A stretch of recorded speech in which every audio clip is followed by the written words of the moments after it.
और नहीं एक दलित का बेटा था, जिसने दलित के हक और हुकूक के लिए आज़ादी के पहले और आज़ादी के बाद भी जंग लड़े, जिसे कभी अंग्रेज अपने पक्ष में लेने की जुगाड़ में लगे रहते थे तो दूसरी तरफ कांग्रेस हमेशा जोड़े रहने की फिराक में लगे रहते थे। वोट बैंक इनका ज़बरदस्त था। वोट बैंक पर इतना ज़बरदस्त पकड़ था कि जब वह कांग्रेस से हटे तो उस समय के सशक्त प्रधानमंत्री इंदिरा गांधी से प्रधानमंत्री की कुर्सी तक छीन ली। जी हाँ, हम बात कर रहे हैं बाबू जगजीवन राम की, जिन्हें राजनीति के क्षेत्र में बाबूजी के नाम से भी जाना जाता है। इनका जन्म 5 अप्रैल 1908 को बिहार के आरा जिले के चनवा नामक गांव में हुआ था।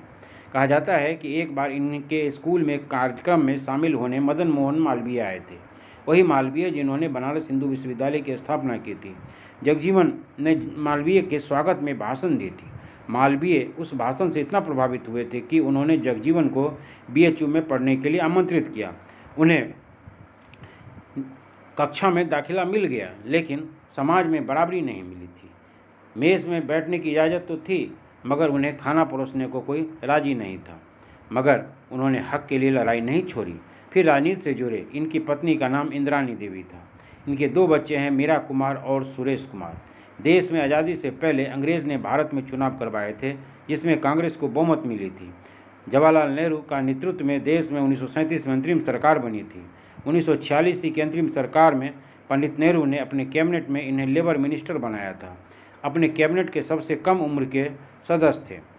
इंदिरा को जगजीवन राम पर इतना भरोसा था कि इंदिरा गांधी को जब कांग्रेस से हटा दिया गया तो इंदिरा ने कांग्रेस आई नाम से एक अलग पार्टी बना ली और जगजीवन राम को पार्टी का राष्ट्रीय अध्यक्ष मनोनीत किया।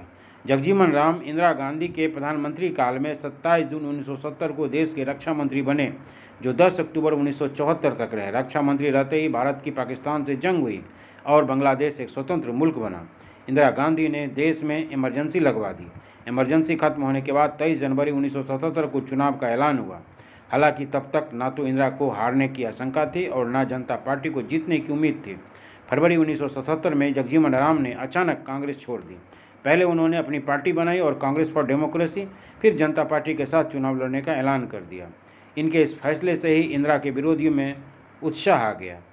उनके सूर्य जो अब तक बेदम थे, उनमें जोश आ गया। जनता पार्टी को भी पता था जगजीवन राम के जरिए दलित वोट उनके पास आ रहा है।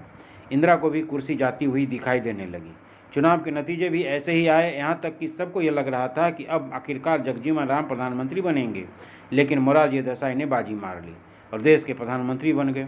जगजीवन राम को पीएम बनने की उम्मीद का दीपक जला और पल भर में ही बुझ भी गया। जगजीवन राम को इस फैसले से एतराज़ था। जगजीवन राम मंत्रिमंडल में शामिल होने से इनकार कर दिया, मगर संपूर्ण क्रांति के प्रणेता जयप्रकाश नारायण के हस्तक्षेप से जगजीवन राम ने बातें मान ली। उन्हें देश के रक्षा मंत्री के पदभार के साथ साथ उप प्रधानमंत्री मनोनीत किया गया।